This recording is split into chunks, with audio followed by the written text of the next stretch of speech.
তাহলে গাইজ পশ্চিমবাংলায় দক্ষিণ দিনাজপুর বালুরঘাটে ট্যাঙ্কটা আছে। আমার ভিডিওটা শেয়ার করে পাকিস্তানদের দেখানোর সুযোগ করে দাও। আর পাকিস্তানরা আমাদের এই তাদের যে ট্যাঙ্কটা আছে এই ট্যাঙ্কটা যেন ওরা নিয়ে যায় এখান থেকে। Hello guys, good morning. আমি এখন বালুরঘাটে আছি। বালুরঘাটে হচ্ছে ট্যাঙ্ক মোড়ে। এই ট্যাঙ্ক মোড়ে যে ট্যাঙ্কটা কামানটা দেখতে পাচ্ছ, এটা হচ্ছে বালুরঘাটে ট্যাঙ্ক মোড়ে অবস্থিত। এই ট্যাঙ্কটা হচ্ছে বাংলাদেশ এবং পাকিস্তানের যুদ্ধের সময় যে বালুরঘাটে যুদ্ধ এবং ভারতের সঙ্গে যুদ্ধের সময় এই ট্যাঙ্কটা পাকিস্তানিরা ছেড়ে চলে গিয়েছিল। এই ট্যাঙ্কটা, সেই ট্যাঙ্কটা আমি দেখাচ্ছি ভালো করে।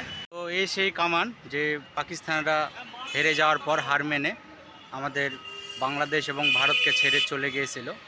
সেই বালুরঘাটে এই ট্যাঙ্কটা আছে। এই ট্যাঙ্কের জন্য এই ট্যাঙ্ক মোড় না এই জায়গাটার নাম। শুধু এই ট্যাঙ্কটার জন্য ছেড়ে গিয়েছিল, এই ট্যাঙ্কটার জন্য এই বালুরঘাটের এই জায়গাটার নাম ট্যাঙ্ক মোড় রাখা হয়েছে। আর পাশে খুব সুন্দর দৃশ্য করছে, এই যে বেশ পাবলিক দেখার মতন করছে পাবলিকদের জন্য।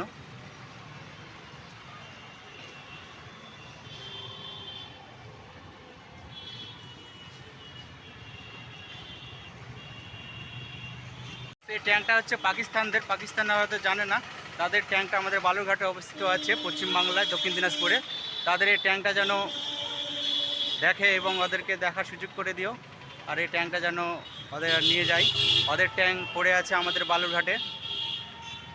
তো গাইস, আমার ভিডিও কেমন লাগলো? যদি ভালো লাগে তাহলে আমাকে লাইক শেয়ার অবশ্যই দিও। তো সবাইকে টাটা, বাই বাই।